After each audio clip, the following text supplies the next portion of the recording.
നമസ്കാരം. ലോകത്ത് വിവിധങ്ങളായ പ്രത്യേകതകളുള്ള വിവിധ രാജ്യങ്ങളുണ്ട്.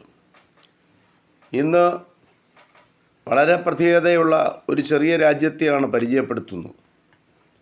ആ രാജ്യത്തിൻ്റെ പേര് സെയിൻറ്റ് വിൽസൺ ആൻഡ് ഗ്രനേഡിൻസ് എന്നാണ്. 32 കൊച്ചു ദ്വീപുകൾ ചേർന്ന ഒരു രാജ്യമാണ് ഇത്. സെൻറ്റ് വിൽസൺ ആൻഡ് ഗ്രനേഡിൻസ് കരീബിയൻ കടലിലെ ലെസർ ആൻറ്റിലസ് എന്ന ദ്വീപസമൂഹത്തിൻ്റെ ഭാഗമാണ്. ഈ ചെറിയ രാജ്യങ്ങളെല്ലാം തന്നെ ഭംഗി കൊണ്ടും പ്രകൃതി വിഭവങ്ങൾ കൊണ്ടും പ്രകൃതി ഭംഗി കൊണ്ടും സമ്പത്ത് കൊണ്ടും ലോകത്തിലെ വലിയ രാജ്യങ്ങളെപ്പോലെ തന്നെ പ്രസിദ്ധമാണ്. ആളുകളെ ആകർഷിക്കുന്നതിൽ ഈ കൊച്ചു രാജ്യങ്ങൾക്ക് ചില പ്രത്യേകതകൾ കൂടിയുണ്ട്. അത്തരം പ്രത്യേകതകളുള്ള ഒരു കൊച്ചു രാജ്യമാണ് സെയിൻറ്റ് വിൽസൺ ആൻഡ് ഗ്രനേഡിൻസ്. ഈ രാജ്യത്തിൻ്റെ തലസ്ഥാനം കിങ്സ് ടൗൺ ആണ്.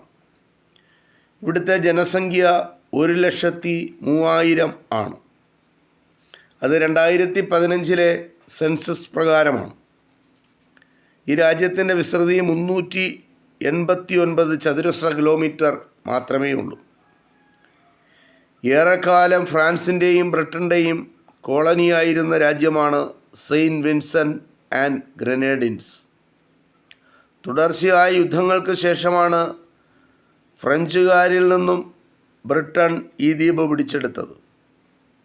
1979 ഒക്ടോബർ 27 ബ്രിട്ടൻ ഈ രാജ്യത്തെ സ്വതന്ത്രമാക്കി.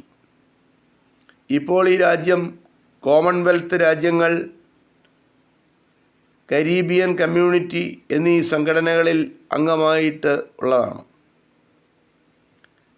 കൃഷിയാണ് സെയിൻറ്റ് വിൻസെൻ്റ് ദ്വീപ് നിവാസികളുടെ മുഖ്യ വരുമാന മാർഗം. ഇവിടുത്തെ വാഴപ്പഴത്തിന് വളരെ പ്രസിദ്ധിയാണ്. വാഴപ്പഴത്തിന് പേരുകേട്ട ദ്വീപാണ് സെൻറ്റ് വിൻസെൻ്റ് ആൻഡ് ഗ്രനേഡിൻസ്. സജീവമായ ഒരു അഗ്നിപർവ്വതം ഈ രാജ്യത്തുണ്ട്. പ്രശസ്ത ഹോളിവുഡ് ചലച്ചിത്രമായ പൈറ്റേഴ്സ് ഓഫ് ദ കരീബിയൻ ഇതിൻ്റെ വരവോടുകൂടി ദ്വീപിനെക്കുറിച്ച് വിനോദസഞ്ചാരികൾ അറിയുവാൻ ഇടയായി. ഇപ്പോൾ ഈ രാജ്യത്ത് ടൂറിസ്റ്റുകളുടെ പ്രിയപ്പെട്ട സഞ്ചാരകേന്ദ്രമായി ഈ ദ്വീപസമൂഹം മാറിയിരിക്കുകയാണ്. ഇത് ലോകത്തിലെ ചെറിയ ഒരു രാജ്യമായ സെയിൻറ്റ് വിൻസൺ ആൻഡ് ഗ്രനേഡിൻസ് എന്ന രാജ്യത്തെ പറ്റിയുള്ള ഒരു ചെറിയ വിവരം അത് നിങ്ങളുമായി പങ്കുവച്ചു. ഇത് ഇത്രമാത്രം. നന്ദി, നമസ്കാരം.